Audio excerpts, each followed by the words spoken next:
నేను పరిస్థితులను ఏదో విధంగా నెట్టుకొస్తాను. కానీ నా తల్లిదండ్రుల గురించి ఒక్కసారి ఆలోచించండి. నేను చాలా సంతోషంగా ఉన్నాననే అపోహలో వాళ్ళు బతుకుతున్నారు. మీ మీద ఉన్న అపారమైన నమ్మకంతో నన్ను ఇంటికి కోడలుగా పంపించారు మా నాన్న. ఆయన నమ్మకానికి మీరిచ్చే ప్రతిఫలం ఇదేనా? మీరే ఆలోచించండి.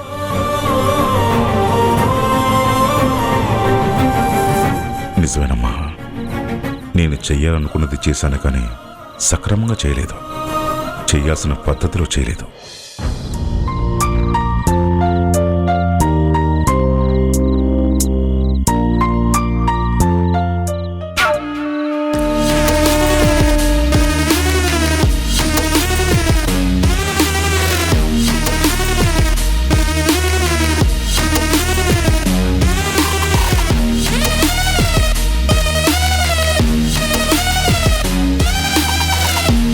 ఏంటి, నీ కొత్తదినికి భోజనం తీసుకెళ్తున్నావా?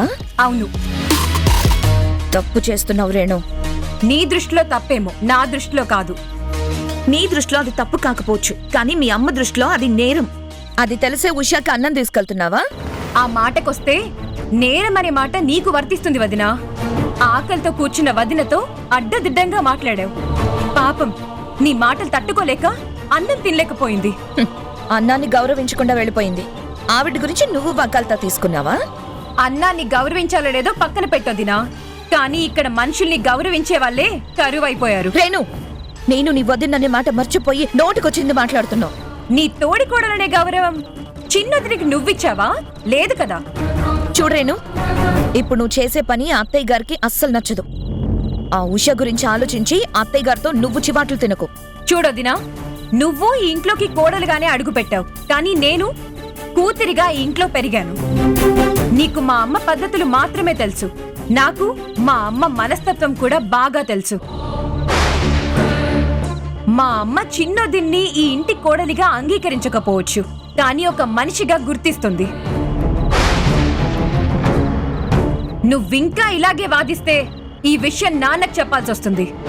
అమ్మా, ఇది నిజంగా అన్నంత పని చేస్తే మావయ్య గారితో నేను తిట్లు తినాల్సి వస్తుంది. ఏంటోదినా, ఏదో ఇమాజినేషన్ లోకి వెళ్ళినట్టున్నావు. మా నాన్న కనిపించారా? సరేలే, ఎవరెలా పోతే నాకెందుకు.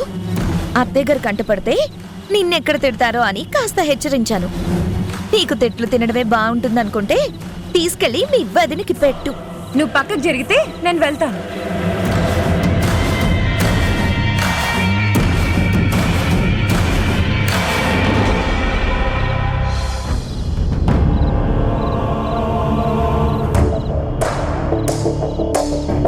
పాగుడింతో రాయడం తెలియదు కానీ పక్కింటి పిల్లాన్ని పిలిచి పద్యాలు నేర్పించినట్టు పెద్దదాన్ని ఎలా గౌరవించాలో తెలియదు కానీ మానవత్వం, మనిషితత్వం అని ఏవేవో పాఠాలు చెప్తోంది. ఏంటి మేఘనా, వెళ్ళిన పని అవలేదా ఏంటి? అంత ఫ్రస్ట్రేషన్తో ఉన్నావు ఏంటి? వెళ్ళిన పనా అంటే ఏంటి మీ ఉద్దేశం? నేను ఎక్కడికి వెళ్ళానని, ఏం చేశానని? అందంగా ఉన్న అద్దాన్ని పగలగొట్టడం, అభిమానంగా ఉన్న మనుషుల మీద అసూయపడ్డం నీలాంటి కొంతమందికే సాధ్యం అవుతుంది మేఘనా. అలాంటి పని ఏదో చేయడానికి వెళ్ళినట్టున్నావు కదా? అబ్బో, ఇక్కడ నేను చూసి అసూయపడ్డానికి, ఆయాసపడ్డానికి అంత గొప్ప మనుషులు ఇక్కడ ఎవ్వరు లేరులే. అన్నం తింటున్న ఉషా గొంతుకి అడ్డం పడ్డావు. ఇప్పుడు అన్నం తీసుకెళ్తున్నా నా చెల్లెలి కాళ్ళకి అడ్డం పడ్డావు. ఎందుకు ఈ అడ్డదిడ్డమైన పనులు? చాలండి, అడ్డము లేదు దిడ్డము లేదు. అనవసరంగా నా మీద ఆడిపోసుకోవడం మీకు అలవాటైపోయింది. చూడు మేఘనా, ప్రపంచంలో నీ గురించి ఏ ఒక్కరికి తెలియకపోవచ్చు, కానీ నీ మెడలో తాళి కట్టిన వాణ్ణి. నాకు నీ గురించి తెలియదంటావా? ఇప్పుడు నా గురించి అంతగా ఏం తెలుసుకున్నారో? మంచిగా ఉండడం నీకు ఎలాగో చేత కాదు. కనీసం మంచి వాళ్ళనైనా చూసి ఓర్వలేవు. అదేంటో నాకు అర్థం కాదు. మీ పెళ్ళవనే మాట మర్చిపోయి పిచ్చి పిచ్చి నిందలు అన్ని వేస్తున్నారు. ఇవి నిందలు కాదు, నిజాలు. సరే, నేను ఒకటి అడుగుతాను, చెప్పు. ఉషా కూడా నీలాగే ఇంటికొచ్చిన కోడలు, వరుసకేమో నీకు తోడి కోడలు, ఇంకా చెప్పాలంటే రక్త సంబంధం లేని చెల్లెలు. అవకాశం దొరికితే అందంగా అల్లుకుపోవాలి, కానీ నువ్వేంటి అక్కసు కక్కుతావు? అవసరం లేని వాళ్లతో అల్లుకుపోవడం నాకు అలవాట్లేదు. బంధువులతోటి స్నేహితులతోటి సరదాగా ఉండడానికి, స్నేహం పంచుకోవడానికి అవసరాలే ఉండక్కర్లేదు. అభిమానాలుంటే చాలు. బైక్ చాలా ఆపుతారా? అవకాశం దొరికింది కదా అని స్కూల్ పిల్లలకి పాఠాలు చెప్పినట్టు నా క్లాస్ తీసుకుంటారేంటి? మీ చేత బుద్ధులు చెప్పించుకునేట అంత పద్ధతి లేని దాన్ని కాదు. ముందు బయటకు నడవండి. ఏంటి, బయటికి నడవాలా? ఎందుకు? ఇప్పుడు నేను అలిగాను, బొంగుమూతి పెట్టుకున్నాను. ఈ రోజు ఈ రూమ్ లో నేను ఒక్కదాన్నే పడుకుంటాను. మీరు బయటికి నడవండి. Please please please please. లేదు, డోంట్ టచ్ మీ. బయటికి వెళ్ళండి. వద్దు. తీసుకోండి. ప్లీజ్ తీసుకో, తీసుకో. వెళ్ళు, వెళ్ళమంటున్నాను కదా. వెళ్ళు, వెళ్ళు. అరే ప్లీజ్ వెళ్ళు, వెళ్ళు. మేఘనా, సంజయ్, ప్లీజ్ వెళ్ళు, వెళ్ళు.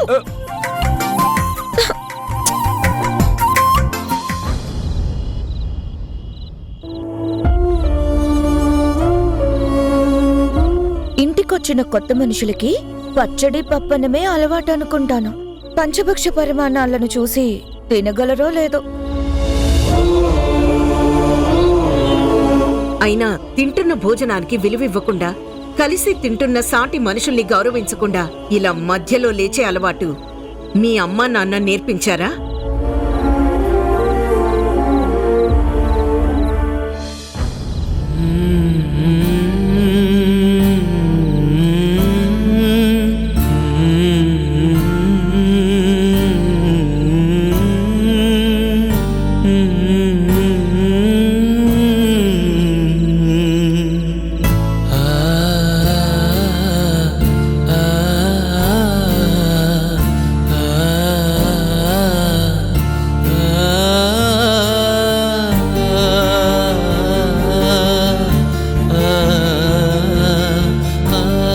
అమ్మన్న మాటలు నీ మనసుకి ఎంత గాయం చేసుంటాయో నేను ఊహించగలను.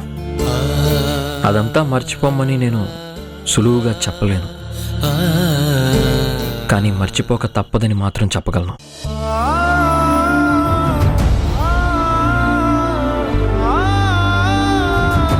అన్నయ్య, అమ్మన్న మాటలకి వదిన బాధతో భోజనం చేయలేదు. తను తినలేదని నువ్వు కూడా తినలేదు. అందుకే మీకోసం భోజనం తీసుకొచ్చాను. నాకు ఆకలిగా లేదు. నీకు ఆకలి లేకపోవటం కాదు, తినడానికి మనసు రావడం లేదు, అంతే కదా? ఇప్పుడు మనసారా తినే వాతావరణం లేదు. తిన్నా అది అరుగుతుందన్న నమ్మకమూ లేదు. వదినా, అమ్మా మేఘనా వదినా అన్న మాటలు గుర్తు చేసుకుంటూ బాధపడుతున్నావని నాకు అర్థమైంది. బాధుండొచ్చు, కోపముండొచ్చు, కానీ భోజనం మీద అలగకూడదు. మా అమ్మ ఎప్పుడూ ఒక మాట చెప్తూ ఉంటుంది, పస్తులున్న ఇంట్లో ఆస్తులుండొచ్చు, కానీ సంతోషం మాత్రం ఎప్పటికీ ఉండదు. ప్లీజ్ కాస్త తినోదినా.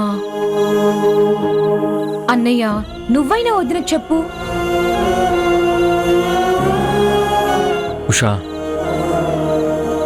ఈ ఇంట్లో నిన్ను అభిమానించే మనుషులు లేరనే కదా ఇప్పటి వరకు నువ్వు బాధపడుతున్నావు. రేణు చూడు, నీకోసం భోజనం తీసుకొచ్చింది. నువ్వు తినకుండా పడుకుంటావని కంగారు పడుతుంది. దీన్నేమంటారు? అభిమానం అనరా?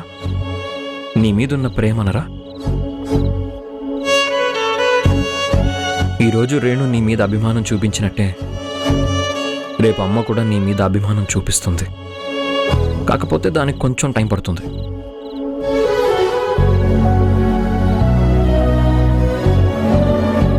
వాళ్ళు అవమానించారని నువ్వు అన్నం మీద అలగకూడదు. కాస్త తిను. అన్నయ్య అంత ప్రేమగా పెడుతున్నాడు కదా, తినోదినా.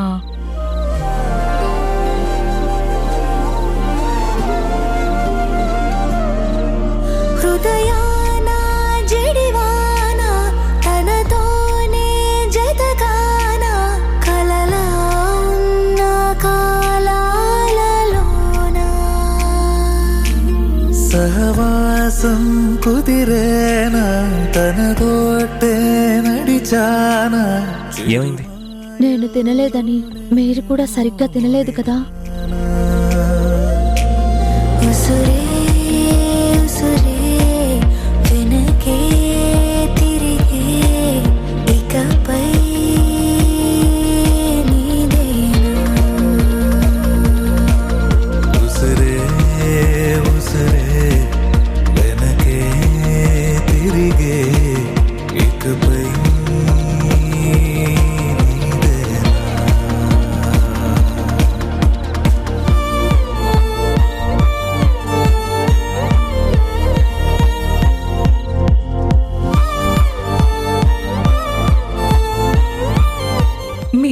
ఇలా చూస్తూ ఉంటే ఎంత చూడముచ్చటగా ఉందో. నా దిష్టే తగిలేలా ఉంది. ఏమంటావన్నయ్య? అయ్యో అన్నయ్య, జాగ్రత్త, నీళ్లు తీసుకురావడం మర్చిపోయాను. పర్లేదు, నేను తీసుకొచ్చాను.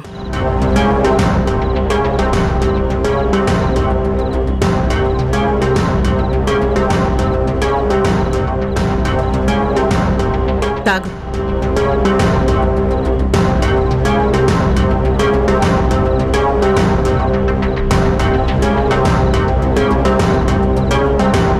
సొంతింట్లోని దొంగతనంగా తినేవాళ్ళని నేనెప్పుడూ చూడలేదు. మొదటిసారి ఇప్పుడే చూస్తున్నాను. తిండి మీద అలిగినట్టు నాటకాలాడడం ఎందుకు? ఇప్పుడు దొంగచాటుగా తినడం ఎందుకు?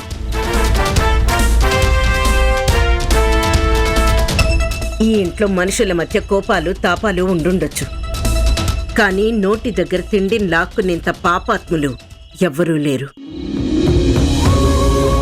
ఇక నుంచి భోజనం దగ్గర నుంచి లేవడం, అన్నం మీద అలగడం, ఇలాంటివన్నీ తగ్గించుకుంటే మంచిది.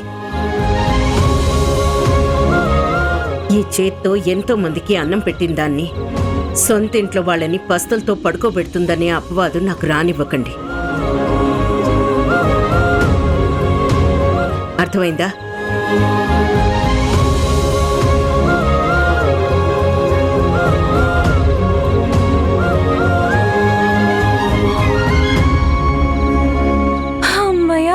దొంగచాటుగా అన్నం తీసుకొచ్చానని నా మీద ఎక్కడ అరుస్తుందో అనుకున్నాను, కానీ కూల్ గా వదిలేసి కామ్గా వెళ్ళిపోయింది.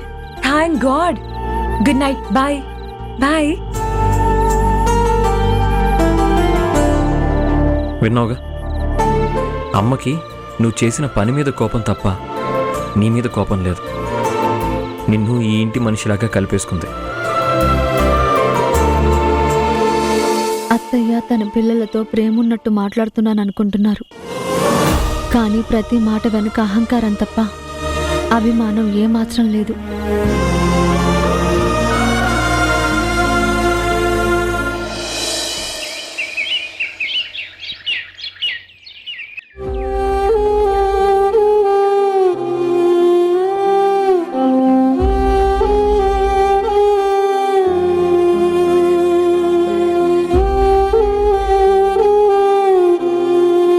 ఏరా రవి, ఎంతసేపు అయిందిరా వచ్చి? కాళ్ళు కడుకురా, భోజనం పెడతాను. ఆకలిగా లేదమ్మా. ఆకలిగా లేదంటున్నావు అంటే ఈసారి కూడా ఇంటర్వ్యూలో సెలెక్ట్ కాలేదా? అవునన్నా. నీకు మార్కులు తప్ప మైనస్లు లేవు, టాలెంట్ తప్ప టైం వేస్ట్ చేయడం తెలీదు. నీకున్న అర్హతకి ఎప్పుడో ఉద్యోగం రావాలి. ఇప్పటి వరకు నీకెందుకు ఉద్యోగం రాలేదో నాకు అర్థం కావట్లేదు. అన్నీ ఉన్నాయి నాన్న, రెఫరెన్స్లు రికమెండేషన్లు మాత్రమే లేవు. అంటే అవి లేకపోతే ఉద్యోగాలు రావా? ఈ కాలంలో అంతే నాన్న. మార్కు లేకపోయినా పర్వాలేదు, మంచిగా మాట్లాడడం వస్తే చాలు. సర్టిఫికెట్లు లేకపోయినా పర్వాలేదు, సరదాగా కన్విన్స్ చేయడం వస్తే చాలు. హార్డ్ వర్క్ ని, టైం సెన్స్ ని చూడడం ఎప్పుడో మర్చిపోయారు. మనవాడు అనుకుంటే చాలు, జాబ్ చేతిలో పెట్టేస్తారు. దాదా, నా ఫోన్ రింగ్ అవుతుంది, ఎవరో చూడు. అరే రవి, అధైర్యపడకరా, తొందరలోనే నీకు మంచి ఉద్యోగం వస్తుంది.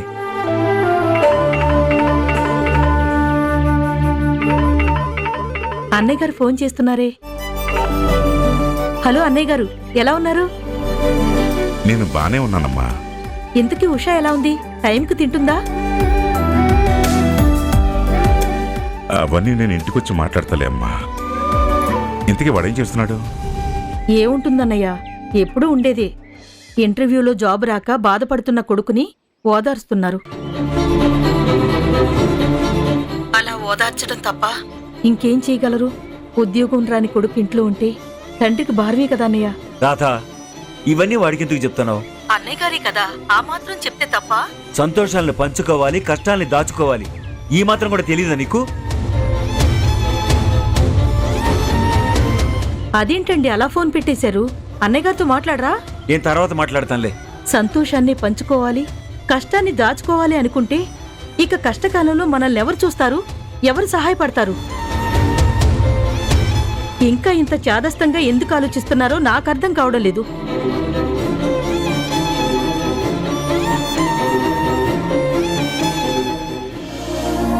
ప్రసాద్ తన కష్టం కూడా నాకు తెలియకూడదనుకుంటున్నాడు. వాడి బాధని కూడా నాకు చెప్పకుండా లోపల దాచుకుంటున్నాడు. అలాంటి వాడికి నేనేం చేశాను? వాడెప్పుడూ ఊహించినంత పెద్ద కష్టాన్ని వాడికి మిగిల్చాను. వాడి బిడ్డని నా కొడుకు ముడేసి ఆ అమ్మాయి భవిష్యత్తుని అయోమయంలోకి నెట్టేశాను. నా స్వార్థం నేను చూసుకున్నాను, కానీ వాడికి అన్యాయం చేస్తున్నానని ఊహించుకోలేకపోయాను. ఉషా విషయంలో ప్రసాద్కి ద్రోహం చేశాను. కనీసం వాడు సంతోషపడే పని ఇంకేదైనా చెయ్యాలి. ఏం చేస్తే బాగుంటుంది?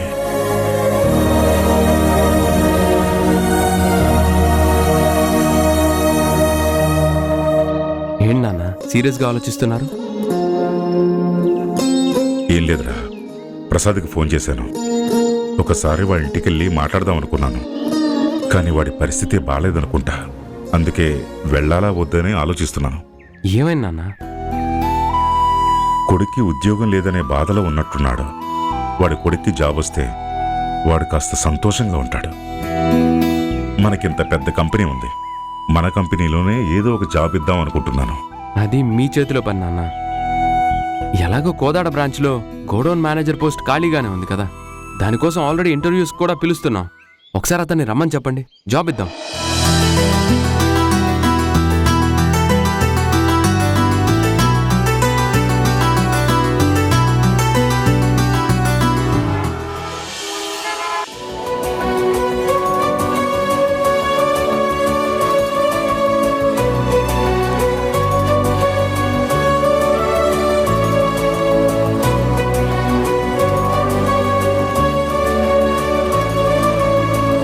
తరుణ్, ఈరోజు వెదర్ చాలా చల్లగా ఉంది కదా? మా ఇంట్లో అట్మాస్ఫియర్ మాత్రం చాలా వేడిగా ఉంది. I can understand. సరే, ముందు కాఫీ తాగు. చల్లారిపోయిన కాఫీ తాగడం నీకు ఇష్టం ఉండదు కదా? ఎందుకు నవ్వుతున్నావు? అందుకే నువ్వంటే అంత ఇష్టం హారిక.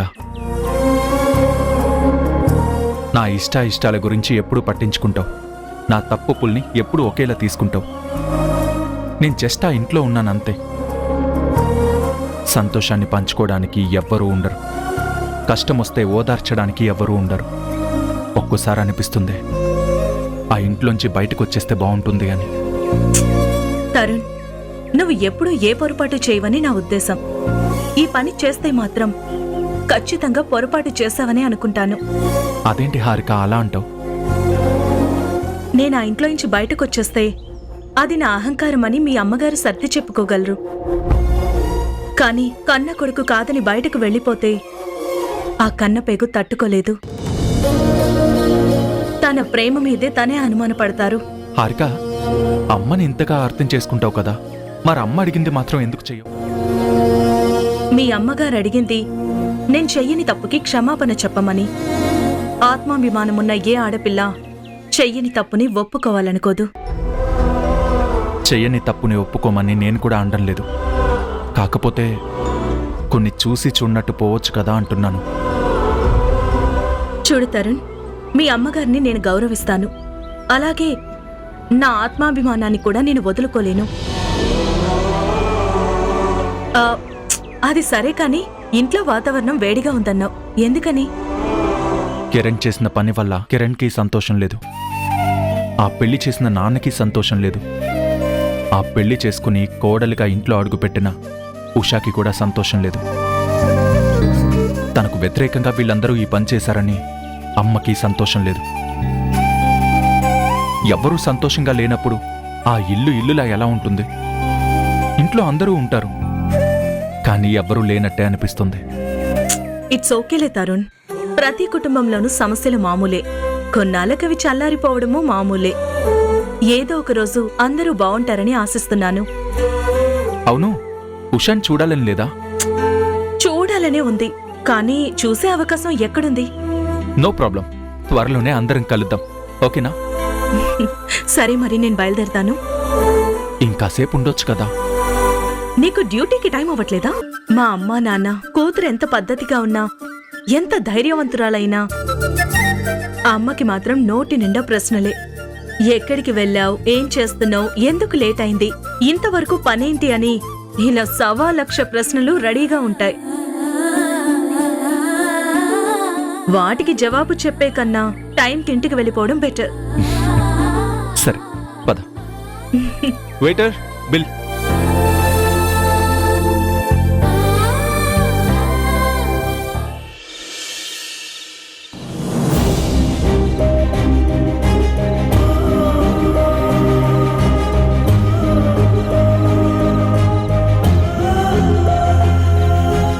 ఒక్క గ్రాము కూడా లేని ఈ వెండి నాణెం మా దేవుడి గదిలో పెడితే మేము ఐశ్వర్యవంతులం అయిపోతామా? నువ్వే దరిద్ర దేవత దోశల్లోంచి పుట్టిన దానిలా ఉన్నావు. నువ్వు ఐశ్వర్యం గురించి మాట్లాడుతున్నావా?